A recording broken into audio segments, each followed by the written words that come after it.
اسرائیل کی ایک prime minister lady رہ چکی ہے، اس کا ایک انٹرویو ایک پترکار نے، ایک صحافی نے لیا تھا، جس کو بعد میں چل کر کے کئی سالوں کے بعد لیک کیا گیا۔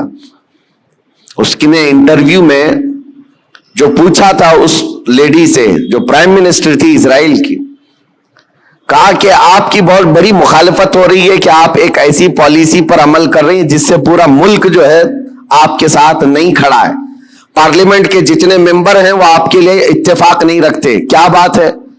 کہا یہ وہ دور تھا جب اسرائیل میں کرائسس تھے، مال کی کمی تھی، لوگوں کے ہاں بزنس نہیں تھا، تجارت نہیں تھی اور جاب نہیں تھے۔ اس وقت جو پرائم منسٹر ہے وہ اسلحات کی ڈیل کر رہی تھی، ڈیفنس کے سامان اسلحے خرید رہی تھی اور اس پر سگنیچر ہو رہے تھے، ایگریمنٹ بن رہے تھے، تو پارلیمنٹ کے بہت سارے لوگ اس کی مخالفت کر رہے تھے۔ آج ضرورت کس بات کی ہے اور تم کیا کر رہی ہو؟ کھانا پانی ان کو نہیں مل رہا ہے، ان کو کھانے پانی کا انتظام کرواتے، نہ کہ تم جو ہے ڈیفنس کے ہتھیار خریدتی۔ اس خاتون نے کہا سب کی مخالفت جھیل لیا لیکن مجھے جو کرنا تھا میں کر گئی۔ اس پر اس اینکر نے پوچھا کہ آپ ایسا کام کیوں ضد پر کر رہی ہیں؟ سنو میرے عزیزو، وہ یہودن ہے، یہودی اسرائیل کی رہنے والی، اور پرائم منسٹر کہتی ہے میں یہ کام جو کر رہی ہوں اس کام میں میں انسپائر ہوں، بہت زیادہ متاثر ہوں تو پروفیٹ محمد صلی اللہ علیہ وسلم سے، مسلمانوں کے رسول محمد صلی اللہ علیہ وسلم سے۔ کہا وہ کیسے؟ کہا کہ انہوں نے زندگی میں جو اسلامک سلطنت اسٹیبلش کر دی مدینہ طیبہ میں، حالات ان کے بھی اس وقت ایسے تھے کہ ایک کھجور پر ان کے صحابہ پورا دن گزار لیتے تھے، گٹھلی چوس کر کے رہ جاتے تھے، ایک پیالہ دودھ کا مل جاتا تو 10 لوگ پی لیتے تھے۔ اور وہ کہتی ہے میں نے ان کی تاریخ پڑھی، ہسٹری پڑھی ہے، جس دن پروفیٹ محمد صلی اللہ علیہ وسلم کا انتقال ہوا اس دن ان کی بیوی کے گھر حضرت عائشہ صدیقہ کے گھر میں چراغ جلانے کے لیے تیل بھی نہیں تھا۔ جس دن حضور پاک کا انتقال ہوا اس دن چراغ جلانے کا تیل بھی نہیں تھا۔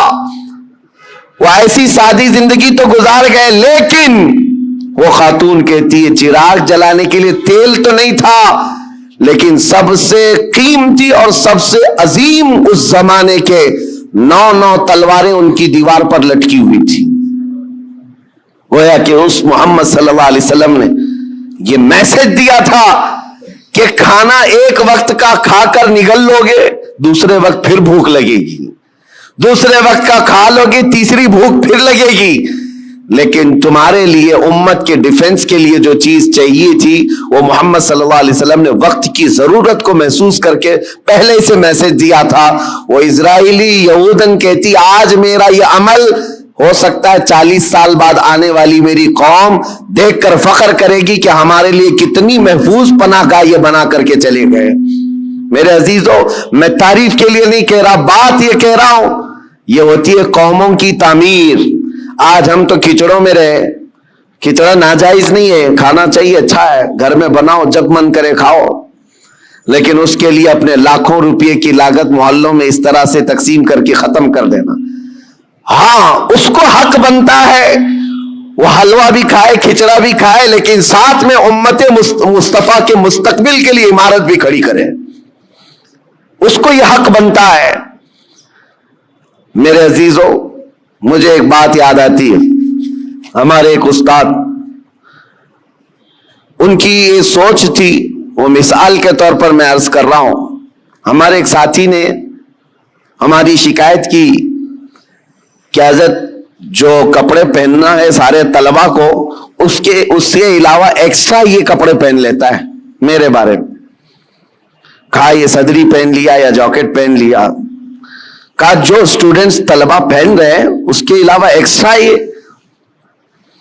تو انہوں نے کہا کہ بالکل میں سب کو برابر دیکھنا چاہتا ہوں، کس کو کیا پہننا چاہیے۔ اور اس کے بعد انہوں نے ایک جملہ کہا تھا ان کو شکایت کرنے والوں کو، کہا اس کی طرح 4 صفحے سبق تو بھی سنا دے اور تو بھی ایسی کپڑے پہن لے۔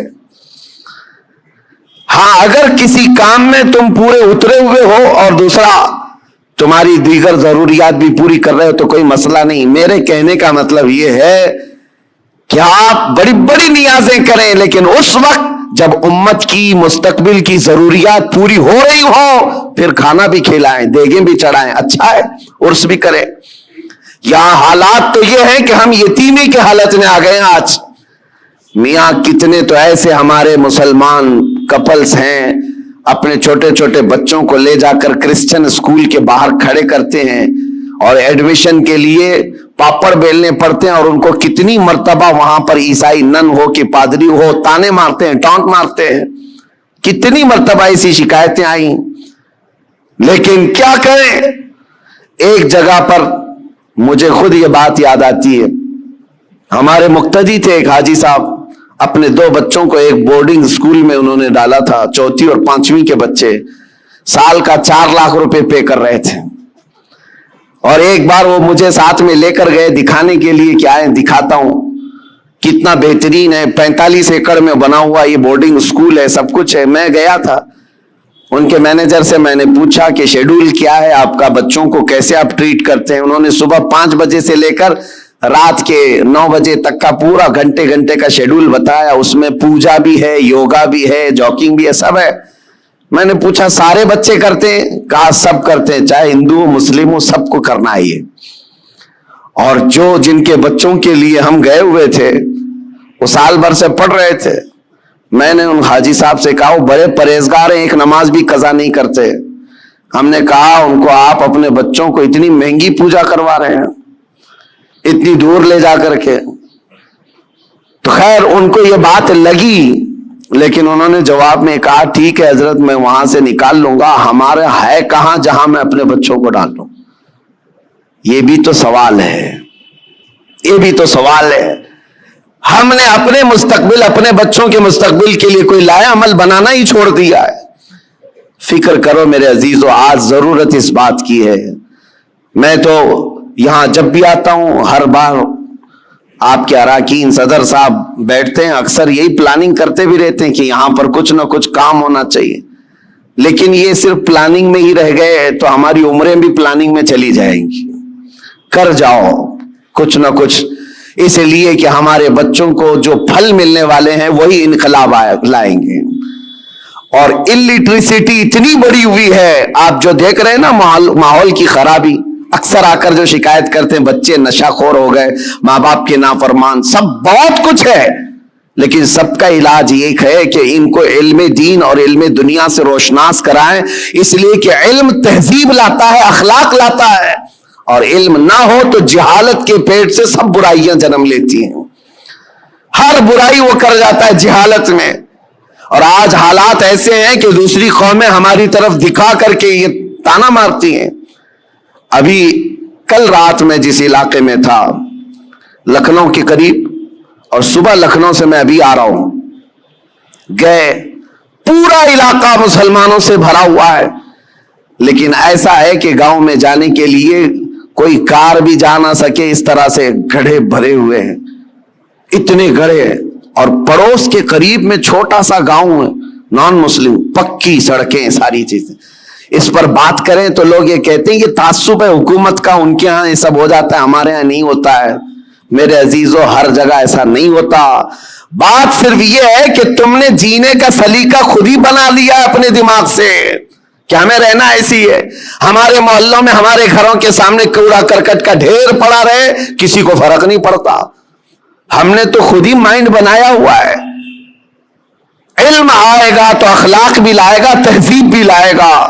آپ مدینہ طیبہ جا کر کے دیکھیں, آج بھی الحمدللہ دنیا کا سب سے حسین, ویسے عقیدتاً تو ہے ہی, لیکن ظاہراً بھی جا کر کے دیکھیں تو اس سے پاک و صاف شہر نہیں ملتا. یہ نبی پاک صلی اللہ تعالی علیہ وسلم کی وراثت ہے جو ہمیں وہاں آج بھی نظر آتی ہے. ارے گلیوں میں چلو تو بھی خوشبو آتی ہے. یہ صرف عقیدت اور روحانیت کی بات نہیں کر رہا ہوں.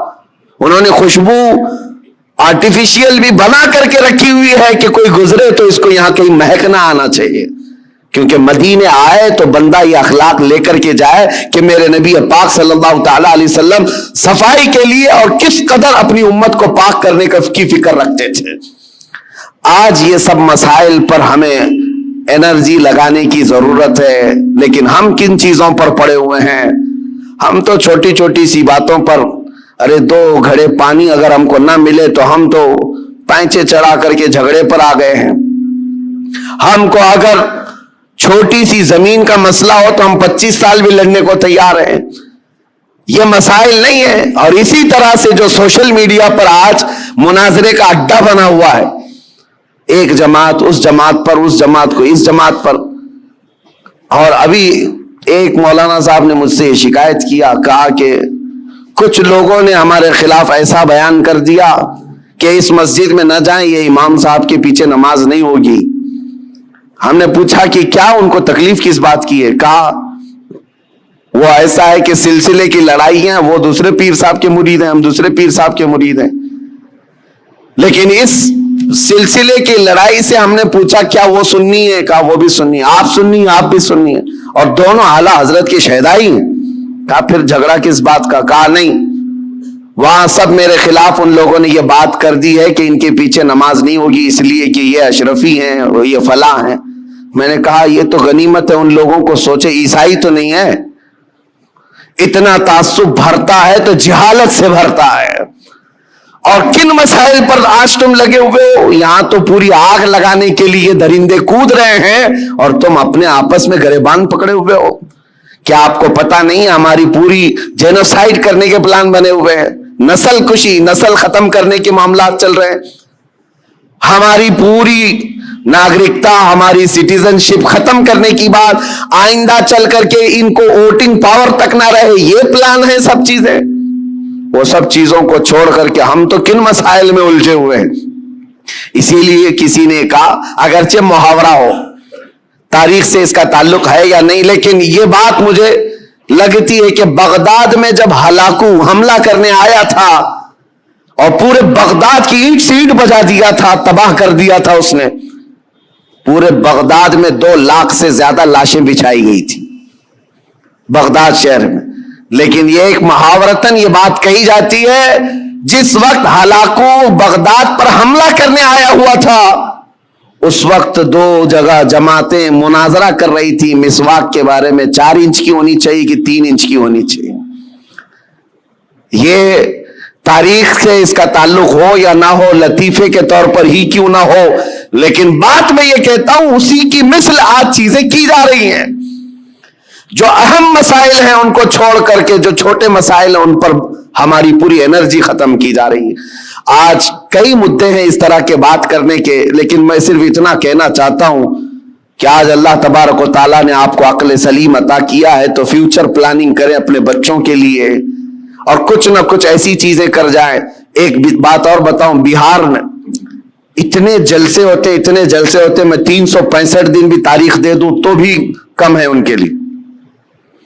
ہم ابھی 2022 کی بات کر رہا ہوں، بہت بڑے جلسے میں گئے، لاکھوں کا خرچہ کرتے ہیں، پوری رات بھر جلسہ ہوتا ہے۔